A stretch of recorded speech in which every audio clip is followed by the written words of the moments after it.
আসসালামু আলাইকুম ওয়া রাহমাতুল্লাহি ওয়া বারাকাতুহু। চলছে মাহে রমজানের শেষ দশক। মাহে রমজানের শেষ দশকে বিশেষ একটা আমল রয়েছে, যে আমলটার নাম হলো ইতিকাফ। রাসূলুল্লাহ সাল্লাল্লাহু আলাইহি ওয়াসাল্লাম বলেছেন, মাহে রমজানের শেষ দশকে কেউ যদি 10 দিন মসজিদে ইতিকাফ করে, আল্লাহ তাআলা ওই ইতিকাফকারীর জন্য 5টা পুরস্কার রেখেছেন। বলেন না সুবহানাল্লাহ। 1 নাম্বার পুরস্কার হলো, ওই ইতিকাফকারীর জন্য আল্লাহ তাআলা জাহান্নামকে 3 কন্দক দূরে সরাইয়া দেয়। সুবহানাল্লাহ। সাহাবায়ে কেরাম আরজ করলেন, ইয়া রাসূলুল্লাহ, 1 খন্দক পরিমাণের দূরত্ব কতটুকু?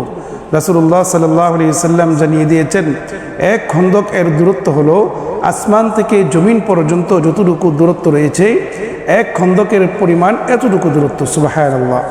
2 নম্বর যে ফজিলত রয়েছে সেটা হলো, যদি মসজিদে কোনো ব্যক্তি ইতিকাফ করে, আল্লাহ তাআলা 2টা কবুলিয়ত হজ্জের সোয়াব এবং 2টা কবুলিয়ত উমরা হজ্জের সোয়াব আল্লাহ তাআলা তার আমলনামায় দান করেন। সুবহানাল্লাহ।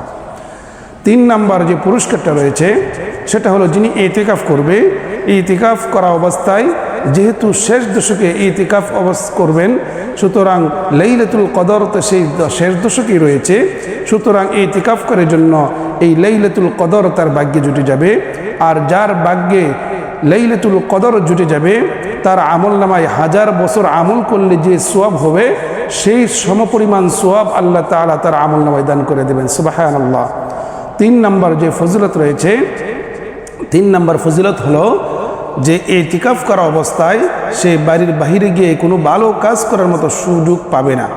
এই জন্য মহল্লার ভিতরে যত মানুষ যত ভালো কাজ করবে, এই ভালো কাজের সমপরিমাণ সোয়াব আল্লাহ তাআলা সেই ইতিকাফকারীর জন্য আল্লাহ তাআলা তার আমলনামায় দিয়ে দেবেন। সুবহানাল্লাহ। এই 5 নাম্বার পুরস্কার হইল, যিনি ইতিকাফ করবেন, আল্লাহ তাআলা ওই ইতিকাফকারীর জন্য রমজানের শেষ রজনীতে আল্লাহ তাআলা ওই ব্যক্তিকে জান্নাতের সুসংবাদ দিয়ে দেন। সুবহানাল্লাহ। তাহলে এত বড় একটা আমল, আসুন আমরা সকলেই এই 5টা পুরস্কারের আশায় আমরা একটা ইতিকাফের আমলটা করতে পারি। তাহলে আল্লাহ তাআলা আমাদেরকে এই 5টা পুরস্কার যদি আমাদেরকে দান করে দেয়, তাহলে আমাদের জীবন কামিয়াবি হয়ে যাবে। এর চাইতে একজন মুমিনের আর কিছু চাওয়া হতে পারে না। এই জন্য আসুন আমরা মহল্লা ভিত্তিক যত মসজিদ আছে, সমস্ত মসজিদের ভিতরে যাদের সামর্থ্য আছে, সময় আছে, আমরা যেন ইতিকাফের আমলটা আমাদের জীবন থেকে যেন ছুটে না যায়। আল্লাহ তাআলা আমাদের সবাইকে এমন নিয়ত করার তৌফিক দান করেন, যাদের সময় আছে ইতিকাফ করার জন্য আল্লাহ তাআলা যেন কবুল আর মঞ্জুর করেন।